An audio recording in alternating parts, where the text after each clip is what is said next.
Olá pessoal, tudo bem com vocês? Aqui é a professora Márcia Cristina e hoje eu tô com um convite muito especial para fazer para você. Isso mesmo, hoje a gente vai fazer uma viagem pela Europa.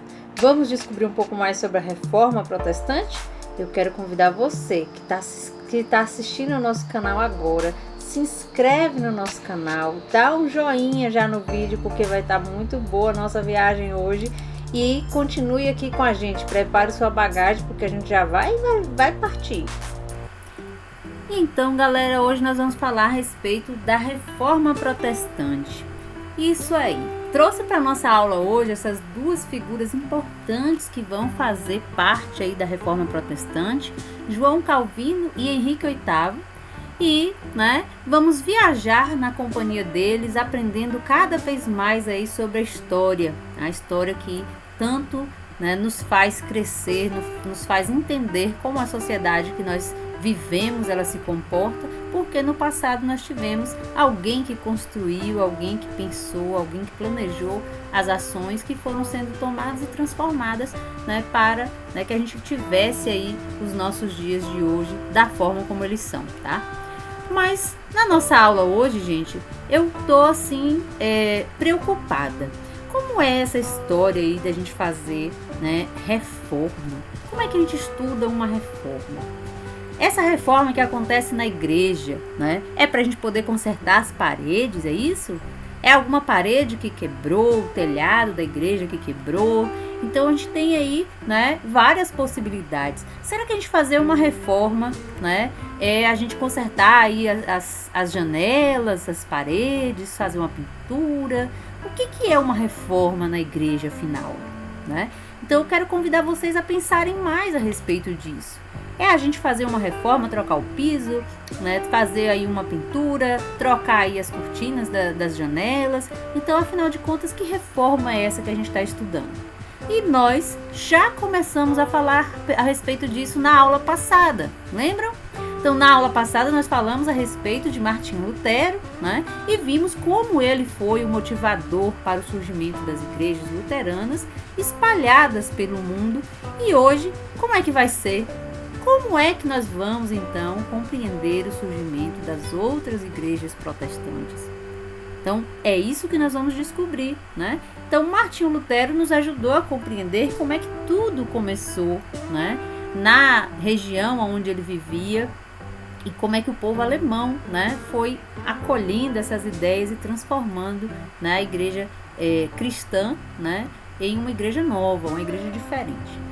E aí, gente, eu acordei hoje assim entediada, fiquei aqui pensando e resolvi fazer uma viagem, tá?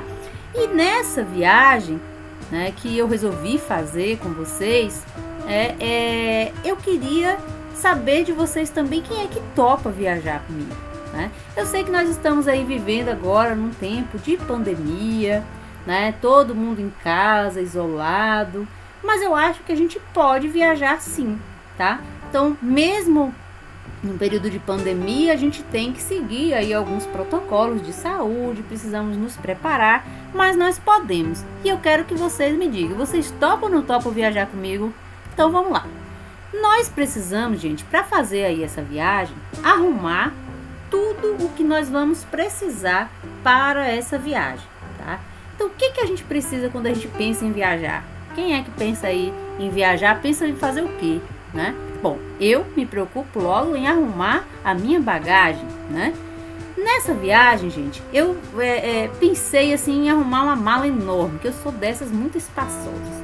Mas, como nas viagens que a gente vai fazer agora, a gente vai viajar de avião, e agora as viagens de avião têm limitado a quantidade, o tamanho das bolsas, o peso, achei melhor levar só essa mochila, tá?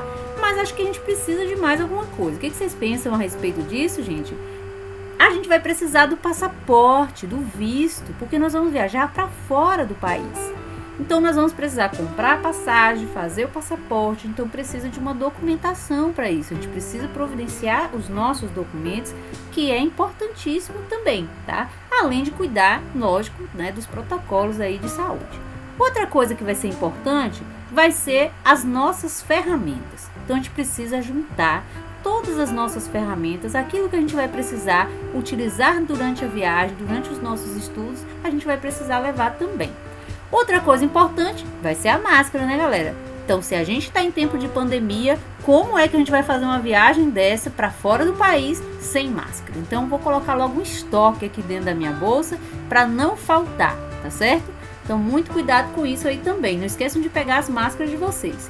E nós vamos, então, sair daqui direto para o aeroporto. Vamos procurar, né, as passagens. Vamos colocar aí todos no mesmo voo, que eu quero viajar juntinho de vocês, para que a gente possa ir conhecer esse lugar aí, onde a gente vai aprender mais a respeito da Reforma Protestante, tá certo? Bom, então, tudo pronto, tudo aí organizado, é hora da gente começar a, né, procurar aí no aeroporto que horas vai sair o nosso voo, né? E aí, pessoal, eu já arrumei tudo, já tô com minha bagagem pronta e olha só onde é que eu vim parar, hein? Então, falta você, hein? Pegue sua mochila, seu bilhete e sua passagem. Mas não fiquem preocupados não, viu, galera? Porque nessa pandemia a gente precisa tomar todos os cuidados possíveis. Então não se esqueça de pegar também a sua máscara, tá? Bem, agora que já tá todo mundo então aí, né, com as suas passagens, nós já estamos bem acomodados, já entramos aí no avião, né? Não esqueçam de colocar os cintos, preste atenção aí nas recomendações da aeromoça, porque em breve nós estaremos decolando, viu, gente? Não se assustem, eu vou dizer para vocês, né? É a primeira vez que eu vou viajar de avião, hein? Ainda bem que vocês estão indo comigo. Então nós vamos prestar atenção aí, porque eu já ouvi dizer que quando o avião vai decolar, faz aí uma certa turbulência, né? A gente vai sentir aí um pouquinho de medo, mas acho que não vai ser nada demais não. Vamos lá. Vamos começar a contagem regressiva? 1, 2, 3, 4, 5. E agora sim, gente, olha, o avião começou a trepidar ali, balançou um pouquinho, mas... Nossa, galera, que maravilha é a vista aqui de cima, gente. Olha lá embaixo, as casas, os prédios, tudo bem pequenininho. Olha a quantidade de nuvens, gente, que céu maravilhoso é esse? Muito bem, gente, que bom, vocês estão todos bem? Ó, eu confesso para vocês que eu senti um pouquinho de medo, tá? Mas nada demais. Bom, agora, gente, que nós já estamos aqui, vocês já acalmem-se, descansem. A viagem é longa, mas breve a gente chega, tá? Então, assim que a gente chegar, a gente vai conhecer já um pouquinho dessa história que a gente veio buscar aqui do outro lado do mundo, tá certo? Vamos lá. Epa! Já chegamos, galera. E aí, tá todo mundo bem? Alguém tá enjoado aí? Alguém com fome, com frio? Pois é, nós já chegamos e agora vamos conhecer um pouco mais sobre esse lugar, hein? Vamos começar o nosso passeio aqui, né, em Genebra. Olha que lugar maravilhoso, gente. Olha as construções. Observem aí, gente, como são diferentes das ruas aqui do Brasil. Olha, todo mundo assim andando tranquilo, assim, as ruas até bem tranquilas também, com pouco movimento. Talvez seja por causa da pandemia, né, galera? Mas vamos prestar atenção. Olha, já observaram? Tem algumas pessoas aqui que nem estão usando máscara. Será que esqueceram? Bom, mas não é da nossa conta, não. Vamos cada um, né, procurar fazer, né, o uso da sua máscara, se cuidar, porque é isso que importa. Bem, agora que nós já estamos por aqui, galera, vamos dar uma olhadinha nas outras regiões aqui por perto. Gente, que coisa linda! É a região dos Alpes, os Alpes suíços, falados, tanto que a gente ouve falar a respeito dos Alpes suíços, não é? Pois é, Genebra é uma das cidades da Suíça. Ô, gente, e vocês já observaram como é que estão as pessoas bem agasalhadas? Lembraram de colocar aí, né, uma blusa, um casaco de frio aí dentro das mochilas de vocês, gente? Meu Deus! Eu coloquei um aqui, não sei se eu vou aguentar essa temperatura não, galera. tá chegando a temperatura a 11 graus agora aqui em Genebra, e mais tarde já me disseram que vai esfriar, que pode chegar até 7 graus, né? Bem diferente da temperatura lá do Brasil, hein, turma? Mas observem aí, gente, que, né, nessa região aí de Genebra nós temos aí neve. Galera, olha aí como tem várias regiões aí, vários lugares aí, né, que a gente consegue observar neve até mesmo em cima dos telhados, no meio da rua, em cima das casas, dos carros. É uma região onde neva, tá? Então, vamos aí aprender mais a respeito dessa região, né? Enquanto não esfria mais, né, galera? Vamos dar uma voltinha por aí. Meninos, mas antes da gente ir conhecer mais dessa região, eu vou dizer para vocês que nós precisamos também, né, utilizar das nossas ferramentas. A gente não veio aqui só para passeio, né, galera? A gente veio também para estudar, para conhecer mais sobre esse lugar. Então, nós vamos precisar utilizar aí de mapas, vamos precisar utilizar das nossas máquinas fotográficas, dos aparelhos celulares, vamos precisar de bússola, porque ninguém quer aqui se perder, né, e ficar aqui em Genebra sem saber para onde ir, né? Vamos também ficar de olho aí nas novidades, utilizando a lupa, vendo os detalhes aí das construções, das coisas que a gente encontrar, né? E vamos também apoiar, né, os nossos estudos nos livros, certo? De vez em quando a gente vai precisar pesquisar alguma coisa, então a gente vai precisar também do notebook, né, dos nossos aparelhos celulares para a gente poder fazer aí algumas pesquisas, certo? Então fiquem aí atentos para a gente poder utilizar dessas ferramentas quando for necessário. Bem, mas precisamos primeiro entender que lugar é esse onde a gente está, né? Então o primeiro instrumento que a gente vai utilizar é, né, do mapa. E aí nós precisamos localizar, né? Nos localizar através do mapa. Aonde é Genebra, gente? É uma cidade da Suíça, né? Está localizado no continente europeu, tá? Localiza-se ao oeste do país da Suíça e é considerada uma das cidades mais importantes, né? Importantes porque lá está localizado os centros financeiros do mundo. Então, os bancos mais importantes de todo o mundo estão lá em Genebra, tá? Também nessa região, gente, se fala a língua oficial francês. E aí eu vou precisar de vocês aí. Quem é que sabe falar francês, gente? Porque já que nós estamos aqui em Genebra, nós vamos precisar nos comunicar com as pessoas. Então, vou precisar que alguém vá traduzindo, conversando. Como é que a gente vai fazer, hein? Eu não sei falar francês. Arranhe um pouquinho algumas palavras de inglês. Mas, né, há alternativas aí que a gente pode utilizar para a gente poder comunicar com as pessoas aí de Genebra. Quem é que pode me dar uma ideia? Eu ouvi alguém falando baixinho aí. Professora, a gente pode usar o Google Tradutor? Pode sim, gente. Então a gente pode utilizar sim, né, do Google Tradutor, né, para falar, para entender aquilo que as pessoas estão falando com, né, a gente, tá certo? Bom, mas já que nós já sabemos que estamos na Suíça, que estamos em um dos lugares mais importantes, né, do mundo, vamos lá. Vamos observar o que mais a gente tem nessa região, tá? E já que nós estamos aqui em Genebra, o que nós podemos fazer por aqui? Aonde será que nós podemos ir? Aonde nós podemos, né, descobrir mais sobre a história do mundo, tá? E aí eu vou contar um pouquinho mais, né, sobre o que a gente pode fazer por aqui, tá? Então nós podemos, gente, visitar o Museu Arqueológico. Então temos aí um Museu Arqueológico em Genebra.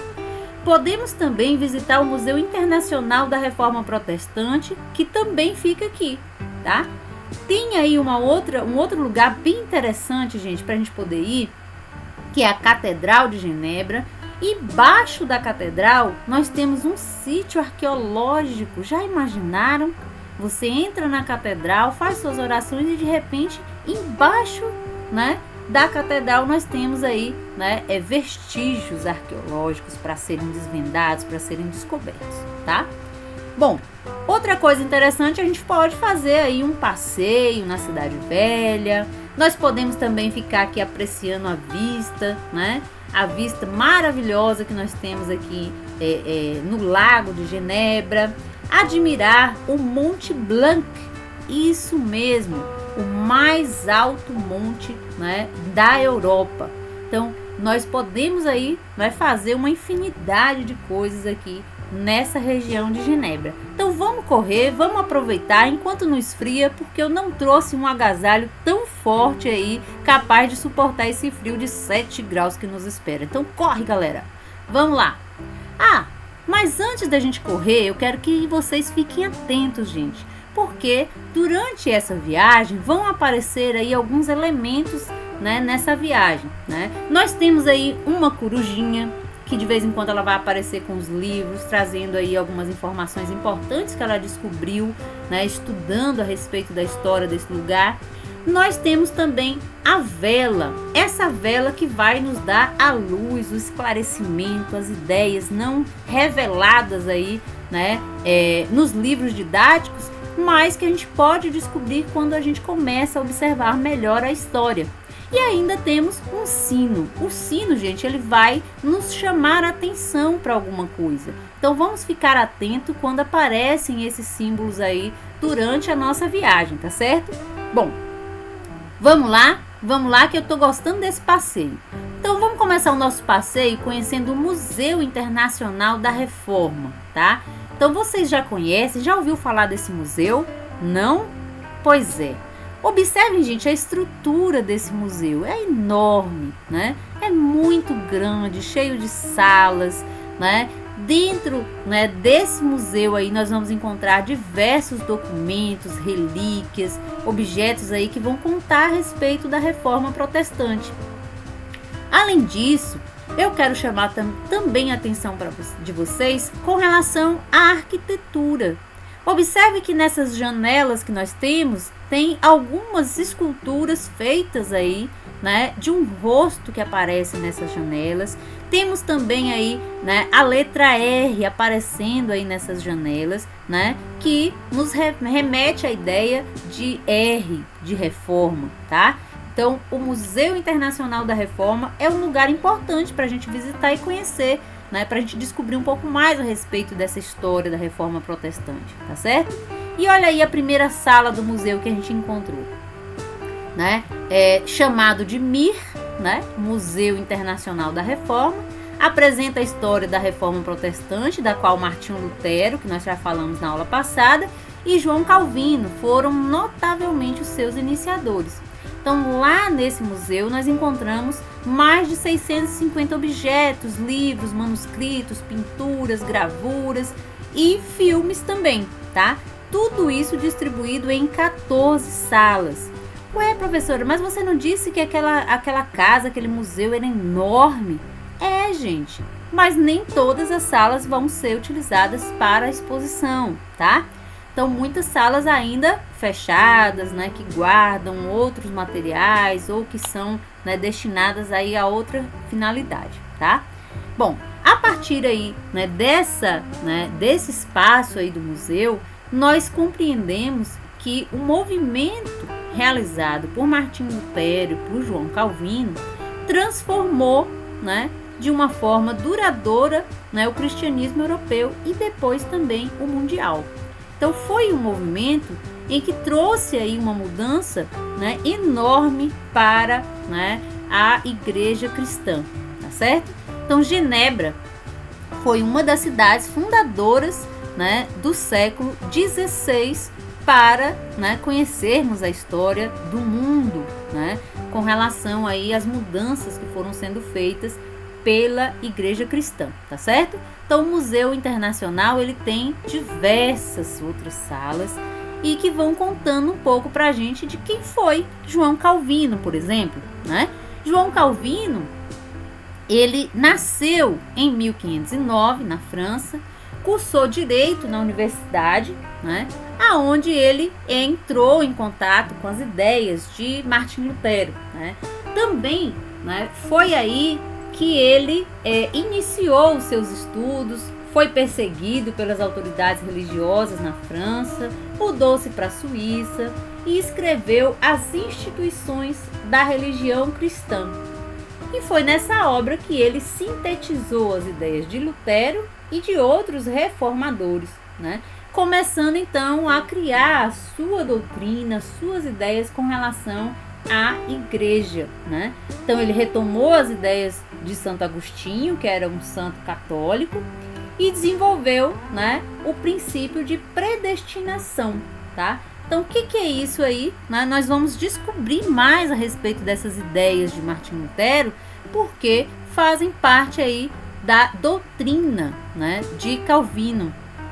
Então, dentro dessa doutrina, né, tem a primeira ideia, que é a ideia da predestinação, aonde, né, segundo ele, Deus escolheu desde o início já quem seria abençoado com a salvação e quem seria condenado, né? Então, os condenados teriam aí a perdição eterna, né?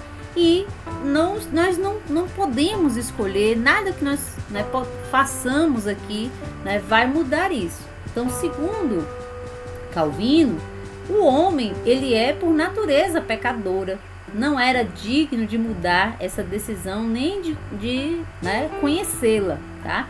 Então, para não viver angustiado pela dúvida, o crente teria que buscar sinais da graça divina, perseverando em sua fé, mantendo uma vida de virtudes e de obediência a Deus, tá? Então, para Calvino, né, essa ideia aí de que nós todos já nascemos predestinados, já nascemos, né, com o nosso futuro, né, da salvação escrito, né, ou não, né? E a outra ideia que ele desenvolve aí é a Bíblia, né? A Bíblia é a base da crença. Então, tudo, né, aquilo que nós, né, precisamos acreditar está na Bíblia, tá?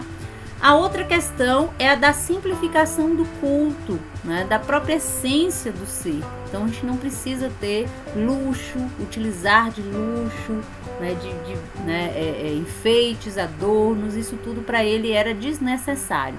A outra característica é a crença e a defesa da existência de apenas 2 sacramentos, o do batismo e o da Eucaristia, tá? Para João Calvino, então, a riqueza era o sinal da presença de Deus na vida, né, dos seres humanos. Então, o homem, né, que tinha como prova da bondade de Deus e seus seguidores passavam a interpretar, então, né, a riqueza como sinal da graça divina. Então, quem tinha mais bens materiais era porque, né, estava agraciado, estava sendo agraciado por Deus. Então a fortuna acumulada, né, por alguém, por alguma pessoa, revelava então que ela tinha sido escolhida, né, por Deus para a salvação. Então o sinal, né, da presença de Deus era a riqueza na vida daquela pessoa, tá? Outra característica importante é a da condenação da adoração de imagens. Então, na igreja calvinista, ele, né, condenava a adoração aí das imagens. E ainda temos aí, né, a exaltação ao lucro, ao trabalho, né? Isso tudo vai fazer parte, né, da doutrina, do pensamento aí desenvolvido por João Calvino e pelos seus adeptos. Outra coisa importante é que essas ideias calvinistas acabou estimulando o povo a poupar e a trabalhar. Então, segundo alguns autores, essa conduta aí, né, contribuiu para impulsionar o desenvolvimento da economia capitalista nas regiões em que a adesão ao calvinismo foi maior. Então, por exemplo, no norte da Alemanha, a Holanda e depois, né, na região dos Estados Unidos, muitas pessoas que eram adeptas ao calvinismo, né, acabaram aí promovendo, estimulando as pessoas a trabalhar, a economizar, né, e a, né, fazer aí a prosperidade dos seus negócios. Então, essa ideia, né, que a gente vem trazendo aí para vocês a respeito, né, da igreja calvinista, a gente percebe, né, que isso vai realmente fazer a diferença, né, no desenvolvimento, por exemplo, da região dos Estados Unidos. Então, uma das regiões mais prósperas, mais desenvolvidas, né, no setor aí de trabalho, da economia, né, e a gente vê, né, claramente aí que essas ideias influenciaram a sociedade. Bom, mas agora, gente, eu cansei aqui em Genebra, passeamos aqui no museu, já fomos em outros lugares, e agora eu quero falar para vocês que é hora de, né, darmos aí mais um voo. O que vocês acham? Vamos pegar outro voo? A minha corujinha aqui, ela já me disse que já estudou aqui algumas outras coisas sobre a Reforma Protestante, que a gente pode pegar o outro voo com certeza, porque nós vamos para outro lugar agora, tá? Então, preparem os cintos novamente, peguem as bagagens de vocês, cuidado para não esquecer nada. Vamos viajando. E agora, o que vocês acham de nós irmos para a Inglaterra? Ah, corujinha esperta. A Inglaterra, gente, fica a 3 horas e 40 minutos de voo, né, da região que nós estávamos aí em Genebra, para chegarmos aí a Londres, tá? Então, acho melhor a gente ir, né, galera? Vamos lá, vamos descobrir o que mais a gente tem lá sobre a história da Reforma Protestante lá na Inglaterra. Vamos lá. E aí, gente, chegamos. E aqui na Inglaterra nós vamos descobrir um pouco mais a respeito da igreja agora, mas agora da igreja anglicana. É, isso mesmo. Vocês lembram que nós já estudamos a respeito aí de, né, algum rei que vivia na Inglaterra? Quem é que se lembra? Nós falamos do rei Henrique VII, da dinastia, né, da disputa entre as dinastias, né, Stuart e a dinastia Tudor, né? E nós temos aí, né, um desenvolvimento dessa nova igreja, da igreja anglicana, surgindo a partir principalmente da figura de Henrique VIII. Essa figura aí que, né, nós observamos direitinho com a lupa e descobrimos que ele tem aí, né, uma mulher do seu lado, tem aí um jovenzinho aí do seu lado. Então nós vamos descobrir mais a respeito do surgimento da igreja anglicana lá na Inglaterra, tá certo? E esse símbolozinho aí dessa flor que nós temos aí do lado é aquele símbolo da família, né, que fazia parte aí da dinastia que nós estudamos, né? Então ele, né, era um representante, na verdade o segundo rei, né, da dinastia Tudor, tá certo? Bom, então vamos lá, vamos conhecer mais a respeito dessa história agora. Henrique VIII, galera, foi o segundo monarca inglês da casa dos Tudor a ocupar o trono, sucedendo seu pai, então, Henrique VII, tá? E aí a nossa corujinha nos trouxe algumas informações importantes a respeito dele. Henrique é conhecido como fundador da igreja anglicana. Então, diferente, bem diferente da história de João Calvino, diferente da história de Martim Lutero, né? Henrique VIII, o rei da Inglaterra, foi quem fundou a igreja anglicana. Suas lutas contra Roma ocasionaram a renúncia da Inglaterra à autoridade papal, a dissolução dos monastérios e seu próprio estabelecimento como chefe supremo da igreja da Inglaterra. Assim, ele continuou a acreditar nos principais ensinamentos católicos após a sua excomunhão. Então, ele não aceitava mais as ordens, as determinações que vinha de Roma, que vinha do Papa, né? Então, ele tirou as outras autoridades, né, da Igreja Católica e ele criou, então, a sua própria igreja, se tornando ele o chefe supremo, o chefe maior da igreja da Inglaterra, que era a igreja anglicana. Ele, então, né, se tornou o líder da sua nova igreja que ele mesmo fundou, tá? Bom, nossa corujinha pediu pra gente seguir viagem, então. Gente, a história de Henrique VIII é uma história muito confusa, tá? Vocês imaginam que Henrique VIII, ele se casou com 10 anos? Pois é. Ele e essa mocinha aí, Catarina de Aragão, eles já tinham aí uma história muito complicada, por sinal, e foram prometidos em casamento, né? E se casaram por volta de 10 a 11 anos de idade, tá? Bom, na verdade Henrique VIII tinha essa idade, né? E aí eu quero chamar a atenção de vocês, né, para esse tipo de acordo, né? Na verdade, as famílias, elas tinham muito mais uma preocupação de um acordo político, né, do que com as questões emocionais. Eles não estavam preocupados se Henrique VIII ia gostar ou não gostar de Catarina de Aragão, se Catarina de Aragão ia, né, também admirar, ia gostar, né, de Henrique VIII. Eles não tinham essa preocupação na época, tá? E aí eu quero contar para vocês um pouco dessa história, tá? Porque vai ter muito a ver com o surgimento dessa nova igreja que Henrique VIII vai propor, tá? Bom, mas antes, né, de falar a respeito desse casamento entre os dois, é preciso que a gente entenda um pouco o que aconteceu antes, tá? Então vamos lá. Em novembro de 1501, Henrique participou consideravelmente das cerimônias do casamento de seu irmão Arthur com Catarina de Aragão, filha mais nova de Fernando II de Aragão e de Isabela I de Castela, tá? Então, olha só que Henrique foi à cerimônia de casamento do seu irmão com a Catarina, tá? Então, ele já conhecia Catarina porque ela já era, né, casada com o seu irmão, tá? Bem, só que, né, em 1502, menos aí de um ano que havia tido o casamento, Arthur, né, que era irmão de Henrique VIII, morreu, né, aos 15 anos, 20 semanas depois de se casar com Catarina. Sua morte colocou todos os seus deveres em Henrique, então com 10 anos.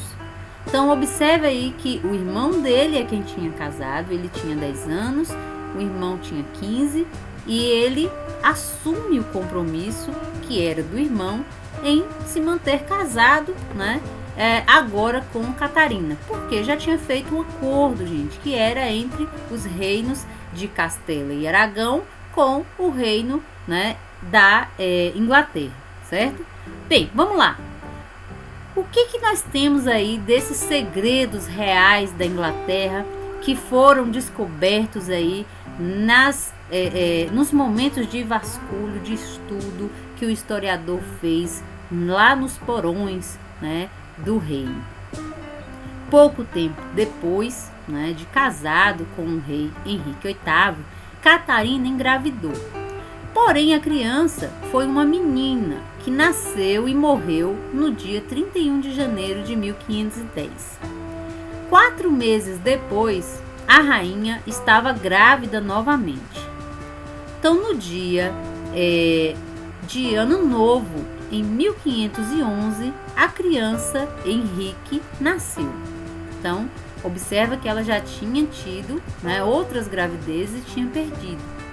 Depois da dor de terem perdido a primeira, né, o casal ficou feliz em ter um menino e houve festividades para celebração, incluindo um torneio de justas, tá? Era uma das formas aí de comemoração da Inglaterra. Entretanto, o menino morreu 7 semanas depois. Foi revelado em 1510 que o rei estava tendo um caso com uma das irmãs de Edward Stanford, terceiro duque de Buckingham, e Isabel ou Ana Hastings, condessa de Huntingdon, né? Então, Catarina, que estava grávida, teve um aborto em 1514, porém deu à luz Maria em fevereiro de 1516. Então, esse, né, movimento aí, né, dessa Catarina, que várias vezes engravidava, perdia, né, nasceu o filho homem que, né, era tão idealizado para os reis, mas infelizmente ele morreu algumas semanas depois, né? E aí por fim ela teve, né, Maria, que era filha de Henrique VIII. As relações entre o casal haviam sido tensas, porém melhoraram após o nascimento da menina. Há poucos indícios que sugerem que o casamento não era excepcionalmente bom na época. Então eles passaram a viver, né, um período aí, digamos, né, tranquilo após o nascimento da filha Maria, tá? Mas Henrique VIII não deixava, né, esconder a sua necessidade, a sua vontade em ter, né, filhos homens. E aí, gente, né, que começa a saga de Henrique VIII, porque ele, né, se separou de Catarina após ela não conseguiu mais dar filhos homens a ele e, né, pediu ao Papa Clemente VII que anulasse o seu casamento, né? Só que o Papa, querendo evitar atritos com Carlos V, né, negou o pedido. Henrique VIII ficou furioso, né, e ele então, né, proclamou-se chefe da Igreja Anglicana, rompeu, né, com a Igreja Católica e ele, né, simplesmente disse assim: já que ele não quer anular meu casamento, eu vou, né, me casar novamente. E aí ele realmente se casou, né? E depois desse casamento foram mais 5, né? Então ele teve ao todo 6 casamentos. Casamento demais, né? E aí, gente, essas mulheres, né, elas foram de rainhas a, né, mulheres traídas, né? Muitas delas sofreram com a pena de morte, né? Sofreram várias interrogações por parte da sociedade, né? Ninguém entendia por que essa troca tão grande de mulheres por parte do rei, né? Então a primeira delas foi Catarina de Aragão, a segunda foi Ana Bolena, a terceira Jeanne Seymour, a quarta Anne de Cleves, a quinta Catherine Howard e a última Catarina Parr, né? Então Henrique VIII, né, acabou aí tendo diversos problemas com relação a essa, né, atitude, né, de estar se divorciando, casando novamente, rompeu com a igreja, né? O casamento dele, né, foi sempre na expectativa de que as mulheres dessem a ele um filho homem para a sucessão do trono, e isso não acontecia da forma como ele gostaria, tá? Então, gente, a história de Henrique VIII é uma história muito complicada. Olha a nossa corujinha aí, né, estudando e descobrindo mais coisas, né? Considerado o pior monarca da Inglaterra pela Associação dos Escritores Históricos do Reino Unido. Parte do título se deve à cruel saga em que submeteu as suas 6 esposas, apenas 3 reconhecidas pela lei, decapitando algumas delas como forma de divórcio. Entenda então, né, o que aconteceu com cada uma delas. Então, se você, né, gostou aí de saber a respeito disso, quer pesquisar mais, faça como a corujinha. Vá atrás aí das histórias dessas 6 mulheres, né, que foram as esposas de Henrique VIII. Né? E aí nós temos aí, né, o Pintinho que tá chocado, coitadinho, com essa história. Ele tá lá, né, saindo dos ovos já, né, impressionados com, né, tanta barbaridade vivenciada por Henrique VIII. Mas nós temos, gente, muita coisa que fazer aqui ainda na Inglaterra, né? E que lugar mais lindo é esse para nós fazermos aí, né, um piquenique, né? O que vocês acham? Esse é o Palácio de Hampton Court, tá? E olha só, gente, vocês estão vendo quem tá ali? Ah, essa daí eu acho que vocês conhecem, hein? Bom, ela já tá de lá chamando, ó. Ei, conheço vocês, já tinham me avisado que hoje viriam os brasileiros por aqui. Bom, vamos encostar e ver o que ela quer, o que ela, né, fez aí pra gente, tá? Bom, já que nós estamos por aqui, gente, vou falar um pouco pra vocês desse palácio, tá? É um dos palácios reais mais incríveis de Londres. Tem lindos jardins e bem próximo das margens do rio Tâmisa. É um lugar delicioso para a gente poder passar o dia inteiro por aqui, tá? Então acho que vai ser legal a gente ficar por aqui um tempo. Vamos juntar aí as coisas, peguem as mochilas de vocês, vamos ver o que vocês trouxeram, porque eu tô com uma fome agora. Pronto. Enquanto vocês vão lanchando aí no nosso piquenique, vão apreciando aí a sombra, a vista, ainda bem que agora a temperatura, né, tá mais quente, né? Aqui é bem mais quente do que lá em Genebra.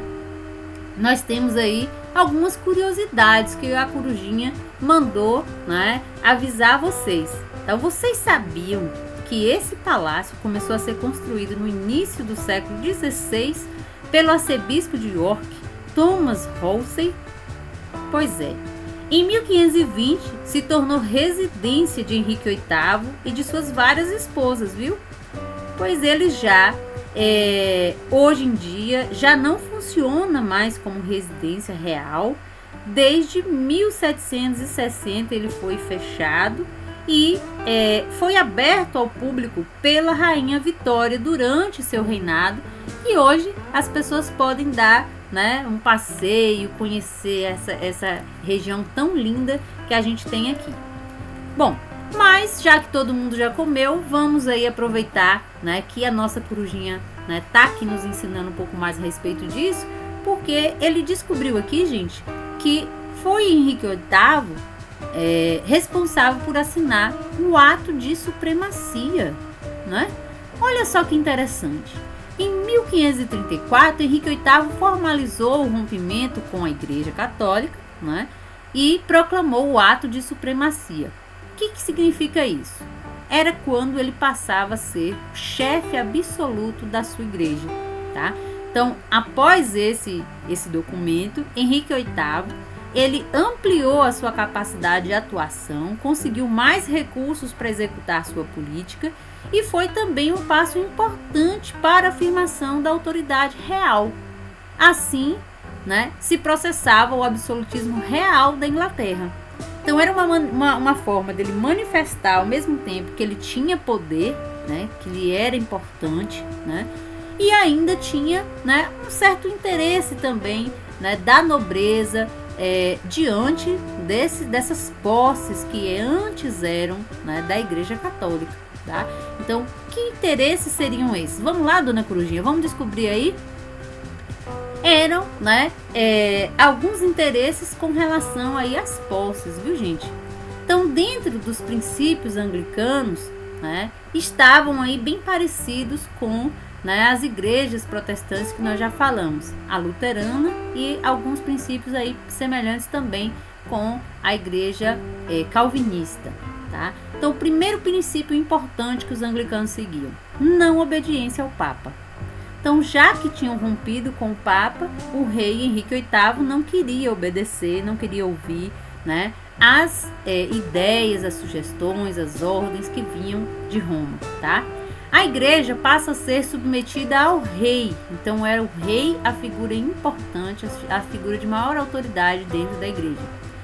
Aqui a gente tem também a ideia de predestinação, onde o importante é ter fé, né, e não as obras, né? Então a preocupação aqui não era com, né, as obras, as doações, nada disso.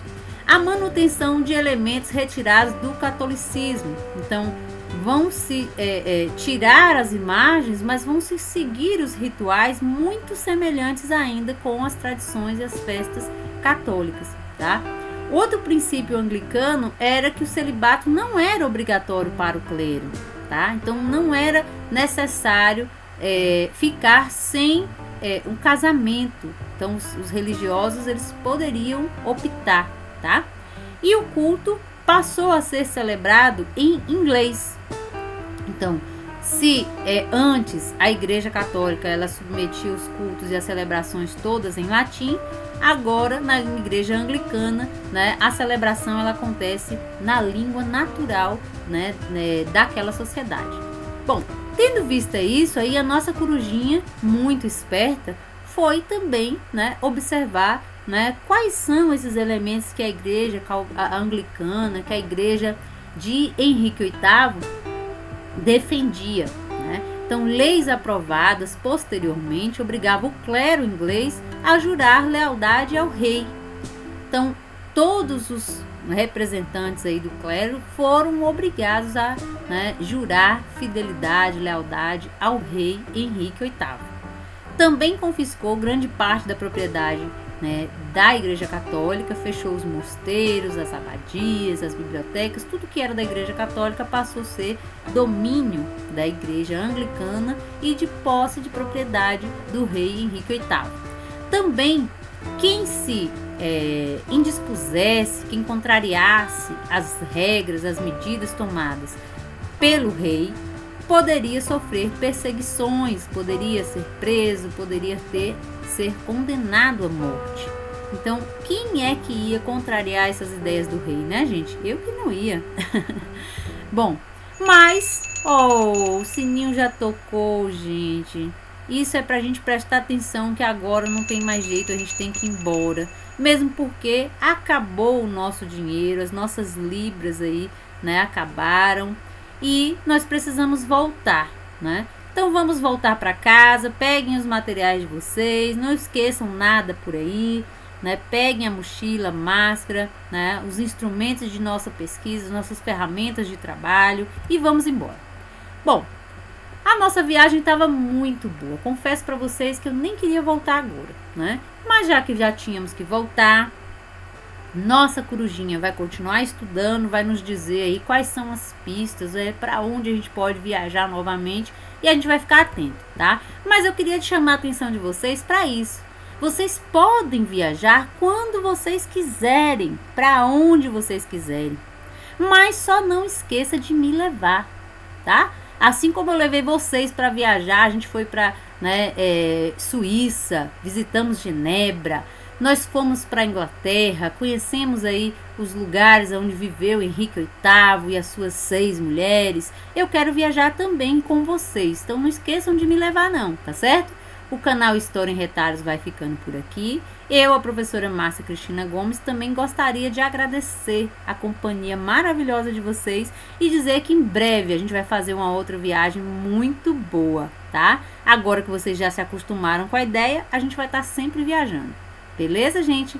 Um beijinho para vocês e tchau!